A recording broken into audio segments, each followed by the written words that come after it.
Hey everyone, and welcome to Business Boutique. I'm Christy Wright, and I'm so excited because today I get to share another awesome conversation that I had with one of my good friends, Jordan Lee Dooley. Jordan is a creative entrepreneur. She is an author, a speaker, and a coach. She's also the host of the She podcast. She's a lot of fun, and I know you will love this conversation. Check it out. Hey y'all, I'm hanging out with my good friend, Jordan Lee Dooley. And Jordan, I was just on your show. I'm so glad you're here. Amazing. Thank you. It's so nice to be here in person. I know. Which makes it so much more fun. We were just talking about this. So you are in Indy, but you're down here all the time. So you're kind of a Nashville local, kind of one of family. I'm learning my spots. I'm learning my favorite coffee shop, my favorite juice spot. So yeah. Well, this is a treat. A lot of our interviews, we have to do them, remote. And so it's so fun to have you here in studio hanging out with us. And we are just such big fans of each other and our work. And so I'm so glad you're here. And I want to start by just introducing you to our audience. So tell us a little bit about your story and your business and what you do, because you really help people in a lot of different unique ways. So kind of talk about a little bit how you got started doing that. Sure. Yeah. Well, it's a little multifaceted. Honestly, when I started, it was a complete accident. I don't know if you've ever been in those situations where you're like, I didn't expect this to happen. Accidental entrepreneur. We hear that a lot. Yes, absolutely. So when I was in college, the end of my college career, I was that girl that wanted to be, Dean's List and 4.0 student and all these things. And I started dating the man who's now my husband. And he was a football player. And he basically said, you need a creative outlet of some sort. You're working so hard. And so I started doing hand lettering for fun. I just thought that's kind of fun and cool. And I won the handwriting contest in 3rd grade, so we might as well go for it. I was made to do this. Yes, I was born for this. So started doodling on mugs and started selling stuff on Etsy. Just because I thought that's a fun little side hustle while I'm, going to school and all my free time. Right. But it just became something fun and really life-giving for me. And so I put a little name to it. I called it Soul Scripts. And I just wanted it to be something that encouraged women and gave little, I had little canvases and mugs and all sorts of stuff. Started with a little Etsy store, and it quickly grew because social media, you can reach people very quickly, and the social media grew. Right. And so then I had friends start pitching in and helping me, and we would ship mugs from our sorority storage closet across the world. Oh my gosh. It was hilarious. I'm right out of the dorm. That's crazy. Literally, I'd be answering customer service emails from biology class. I'm like, what am I doing? And, I love it. So that was how everything started. And then what it's kind of evolved into was, I had the little shop, and I'd have all these girlfriends from all different walks of life helping me.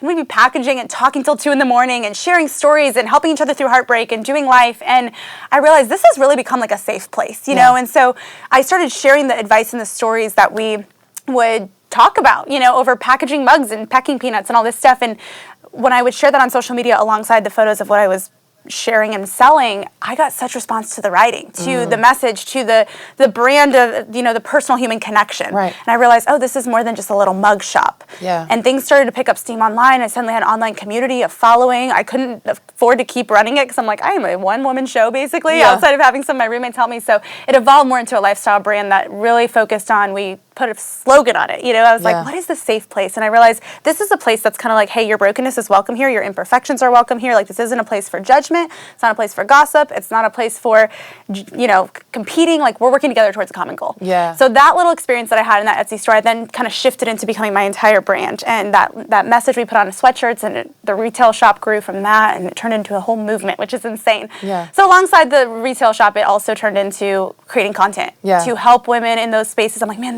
what I found was talking with those girls, and then talking with all, after college and all those years, started to see like what problems we were experiencing in that space are problems that young women are facing all over the world. Right. And so I thought, how can we use this internet phenomenon, and the way we can reach people to really help girls who feel stuck in maybe an unhealthy relationship or on their dreams. I want to start an Etsy store. I don't know how to do that. So I started to really center my content around that brand slogan, your brokenness is welcome here. That was the retail, and then it also evolved into a lifestyle brand to really help women get unstuck. I love this, and there's so many takeaways, even from just that backstory. And I love to always kind of like pull these out for our listeners of what they can apply. First of all, I love that you started in college. Like, so many women, I think, and young women think, I've got to wait till I graduate, and then I've got to wait till, fill in the blank. I've got to do things in this certain order. And I love that you're like, no, you can start right now. And I tell college women all the time, I'm like, actually, go ahead and start right now, because your life will never be. It's actually the best because you don't have a mortgage. Right. You don't have kids. Like, you don't have all these other things. It's like you're still you're in class 12 hours a week. Like, come on, Right, totally. So I love that. And then I also love that you really listen to your market, because people ask me all the time, like,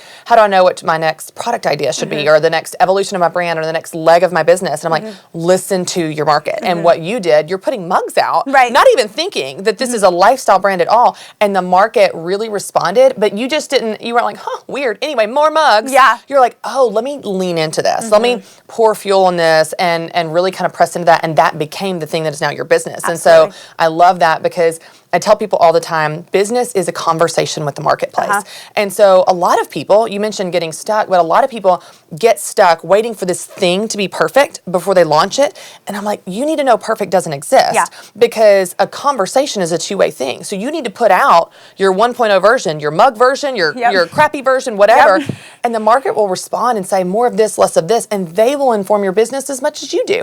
And that's certainly true in your case, because as they responded, you responded, and they responded, and it's just grown from there. I love that. It really has. I mean, even just paying attention to, I one day online said, hey, your brokenness is welcome here. Again, I wasn't trying to turn that into like our brand slogan. I wasn't trying to turn it into a sweatshirt line that would go all over the world. And when that just got picked up, and so many people were like, I love that. Like, do you have that on a canvas? I'm like, no. Yes. But now I do right now.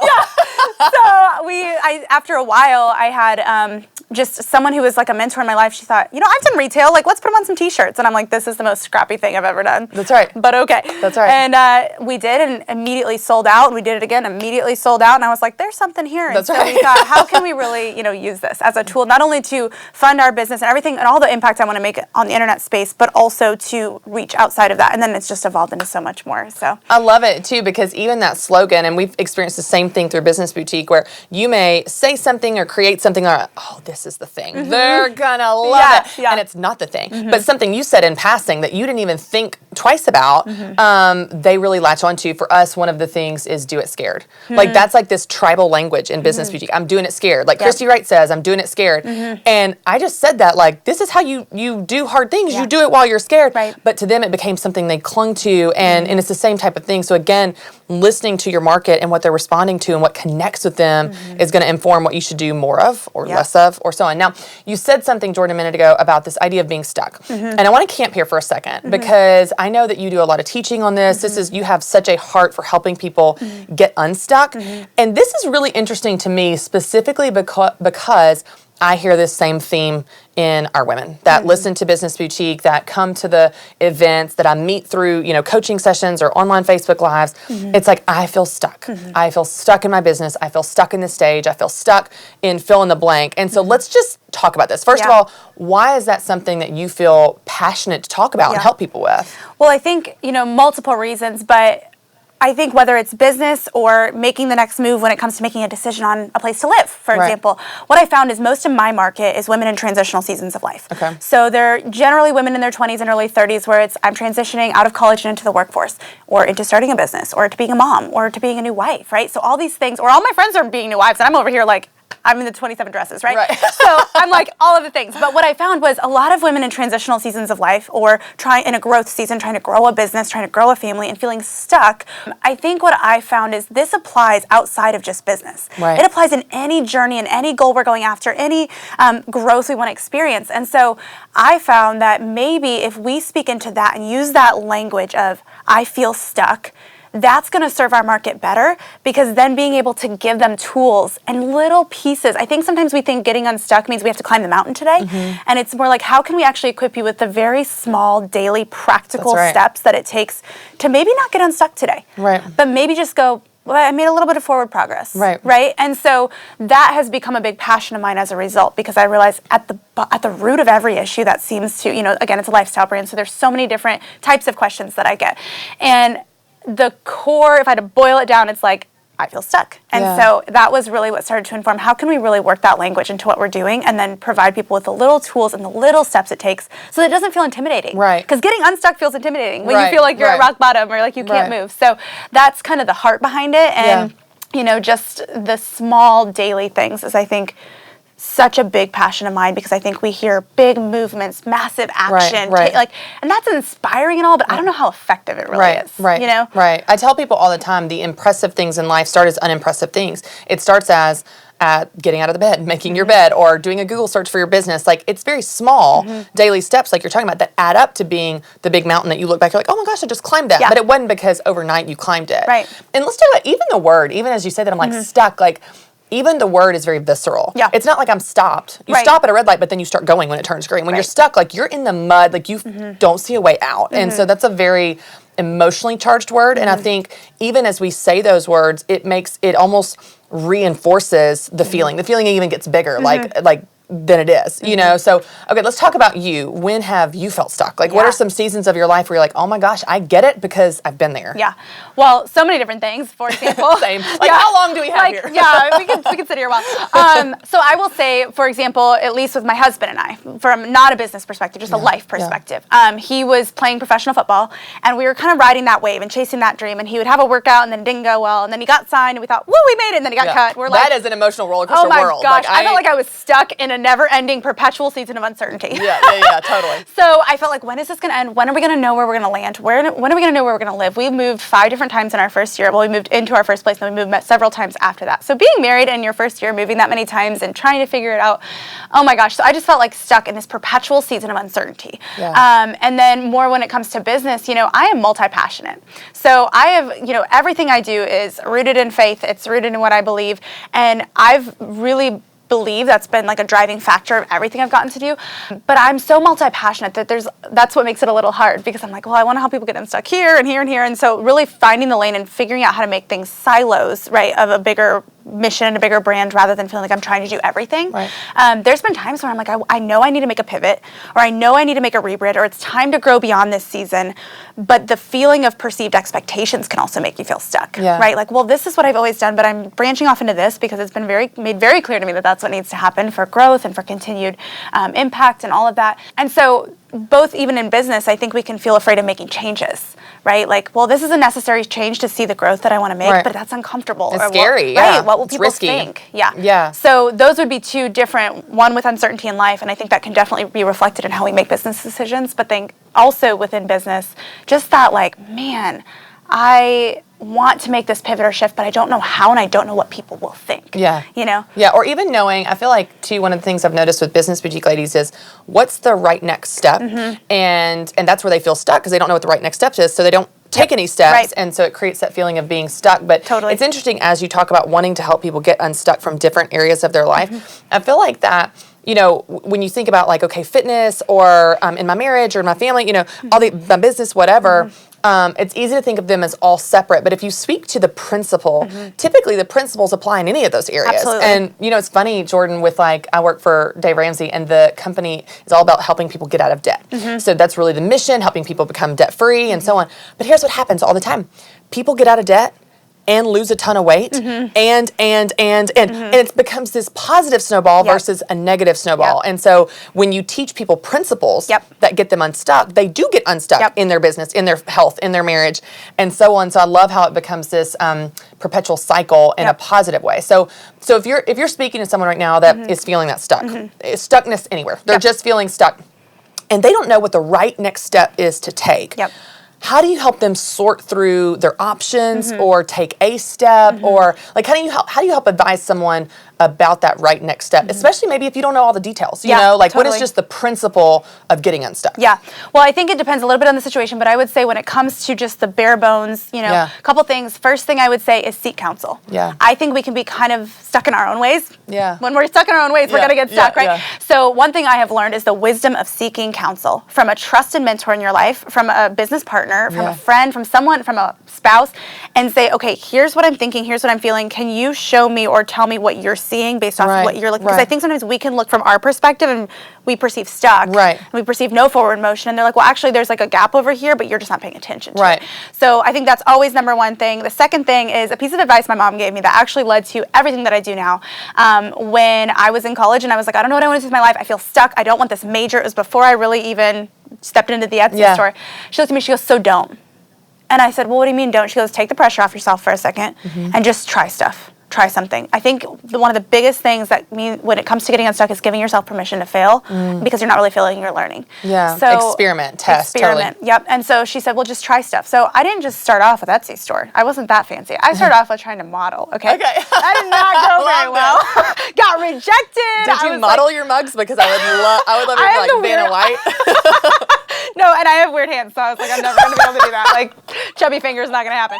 So, I was like, okay, so I tried the model thing, right? And it was like, okay, this isn't quite it, closed door. Tried this. So as much as it doesn't sound fancy or puffed up, I'm like, try stuff. That's right. Meaning it's like, you've got to test things. Yeah. I realized mugs work better than canvases. Cool. I wouldn't have known that had I not gone to Walmart and bought a mug that I could write on, right? So it's like, that wasn't a big step. And I think what happens and what we forget is that big steps in life, big steps out of the mud, big steps out of that place we feel stuck, begin with a series of very small motions. That's right. Right? So my biggest thing is incremental, implementable, imperfect action. Those are three very different words that really have to go together if you want to get unstuck. Yeah. I think incremental is so key because we often think, well, to get unstuck, I've got to be yanked out by a tow truck. And it's like, no, or you could slowly just start pulling your hand out of the mud a little bit. Right. Now you got a free hand. What are you going to do with it? What are you going to reach for, right?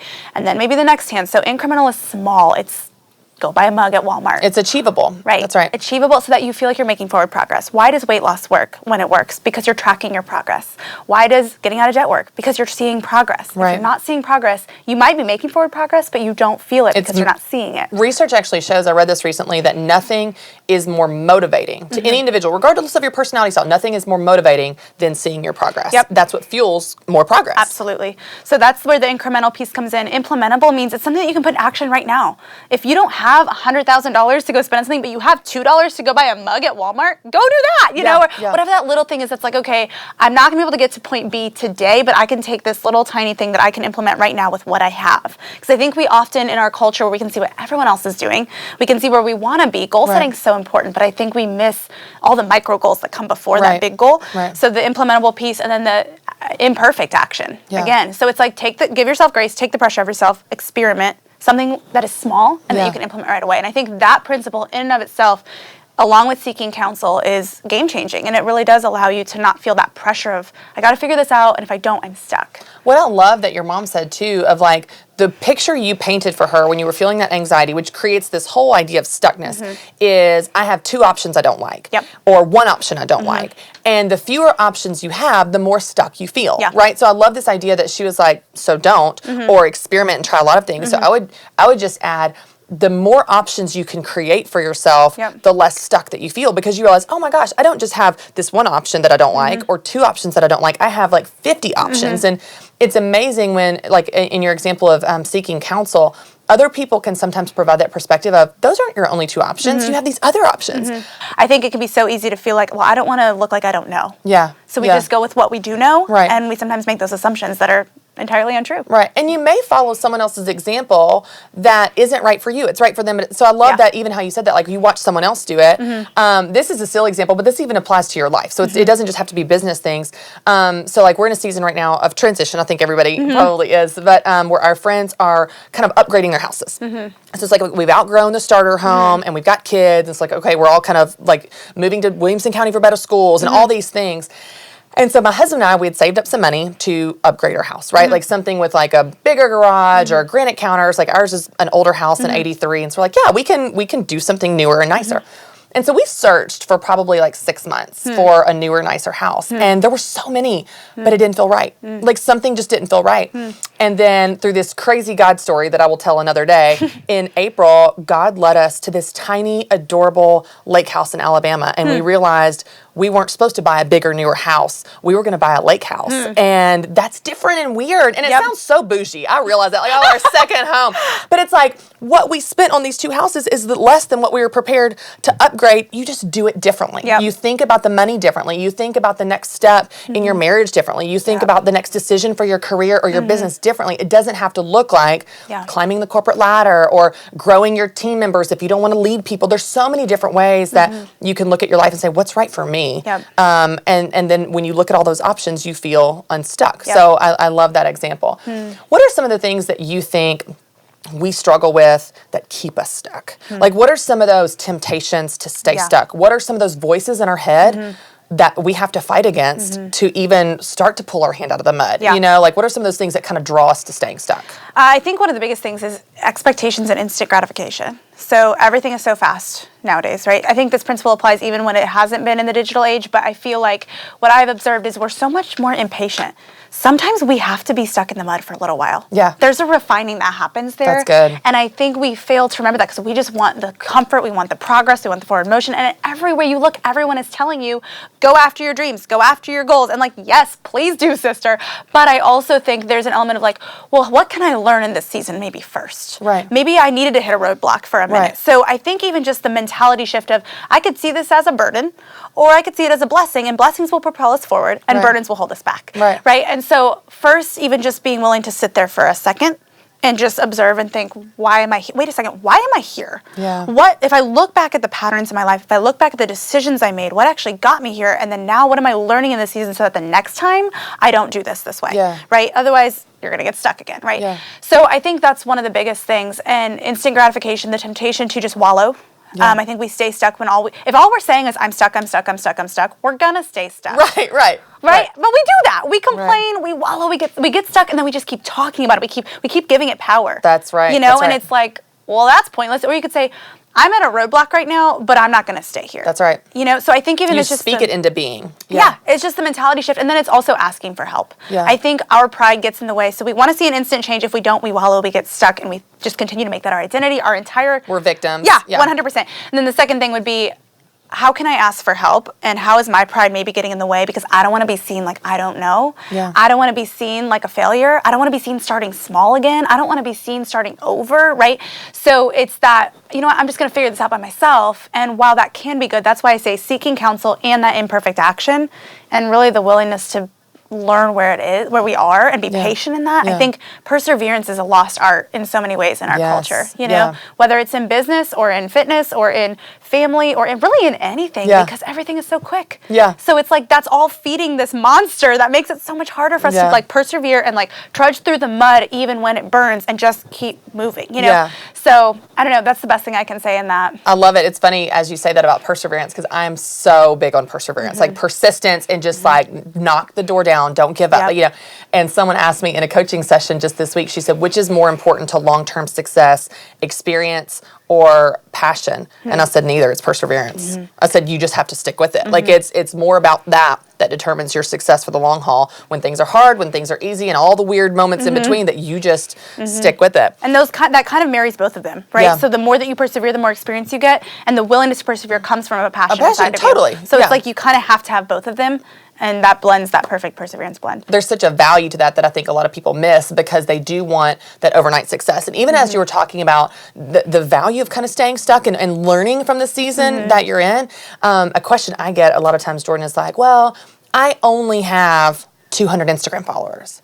I don't have 200,000 like so-and-so. I'm like, well, are you taking care of them? Like, are you taking care of your 200? Because there's such a lesson in being faithful where you are and being faithful in the small things. What I tell people all the time is, for all the big stages that I've spoken on, I have spoken at Kentucky County Libraries and high school reunions and events where 2 people showed up and both fell asleep. Like, I have paid my dues. I have paid my dues. But God could never trust me with these big stages if I wasn't faithful on the little stages. And so being faithful where you are, being faithful with your 200 Instagram followers, there's such a lesson. Something's happening in you as much as it's happening in the business and in the marketplace. Now, one of the things you talk about on your website, and I think this is a really cool visual, you talk about the value and importance of taking a step of faith before the ground beneath your foot appears. And I even love that visual, because I'm just such a faith-focused person. I love in igniting faith in people and taking that leap of faith. But how do we do that in a practical way?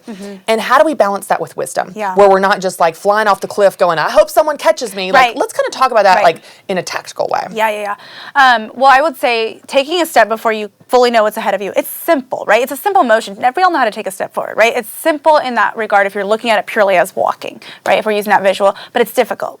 So it's a difficult, simple step, which is kind of ironic, right? Yeah. But I think, when you're asking and when we're thinking about like, well, how can I do that practically? I think it ultimately comes back to, am I doing this informed by other things? So we can't always know what's ahead of us, but we can look back and look at our patterns before. We can look back and say, okay, what have I learned in the past? I was recently at a business mastermind, and this guy was teaching on just like understanding your market. But I think it can also be understanding yourself, because basically what he said was people don't always know what they want. They don't always know what they'll do in the future, but most of the time what can happen in the future can be checked by looking back, right? So I think to do it wisely, I think we still have to have a little bit of a gut and go, okay, I'm going to go for it, and it might hurt, right? But I think to do it with wisdom and to do it well is, how can I look back at what I have learned so that I can make an informed decision? There's a difference between just taking a step of faith willy-nilly, throwing spaghetti at the wall and hoping it sticks, right? And then there's a completely different thing to say, okay, I'm going to make an informed decision here. I'm going to, like we said, ask more than assume. So if we're just taking a step because we're assuming this is what we're supposed to do, rather than saying, hey, God, is this what I'm really supposed to do? And then can you have confirmed that through others?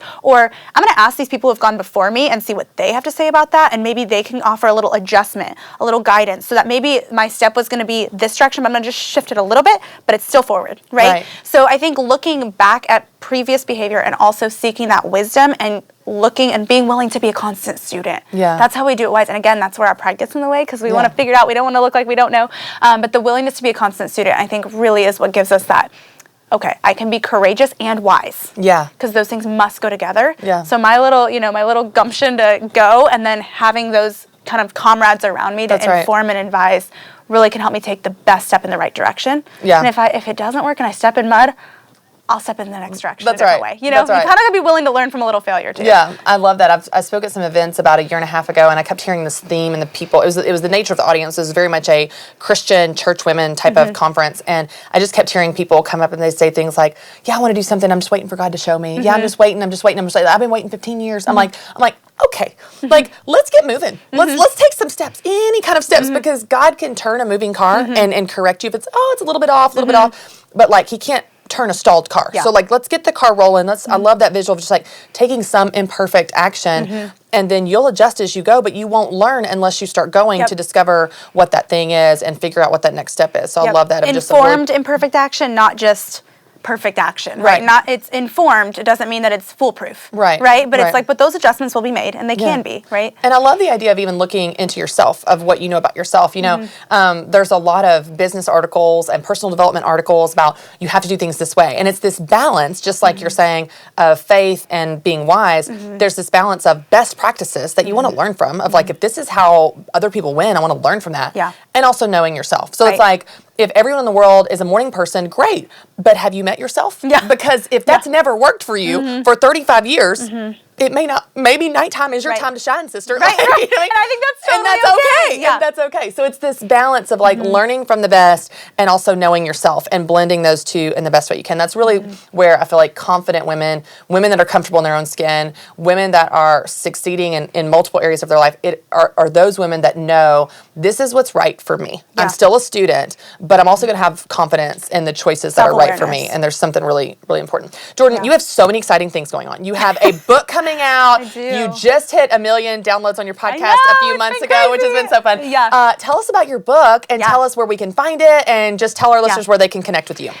Well, the book is kind of a little bit of what we were talking about today, but really it's like the ultimate girlfriend's guide to really living a purposeful and meaningful life. I think we're all chasing happy, and that's important, but I think when we're chasing that and life doesn't feel so happy, or we don't feel like we're making forward progress, we get stuck and then we don't move. So this is really like the ultimate guidebook in a really fun way. I feel like we're sitting there eating pizza the whole time, and really giving you some really practical tools to get out of those mindsets that we get stuck in. Things like the need for instant gratification, distraction, comparison, these things that really hold us back from just showing up for what we're made to do, where we are, even if you're in your pajamas, So it's really meant to take that approach and just help you really show up and own your everyday, your daily life, rather than looking at her everyday or feeling like your everyday isn't good enough or your ordinary isn't good enough, right? And just showing up really where you are in a way that's fun, in a way that makes life really awesome. So that's really what the book is about. That comes out in May, which is crazy. So we're really close. And then you can find me on social media, Jordan Lee Dooley, and that'll lead to the podcast called the She Podcast and all the other things we've got available, all the resources and all that. All the fun things. Jordan, you are such a light in this space, and I love your heart for women, and I love your story of just persistence and figuring out, and like you said, imperfect action, but gosh, what an example you are to give other women permission to take that imperfect action from your example. So thanks for being here. Thanks for having me. Thanks so much for watching, and don't forget to subscribe to my YouTube channel. And if you need help getting a quick start, well, I have a quick start business plan. You can download your copy by clicking the link below.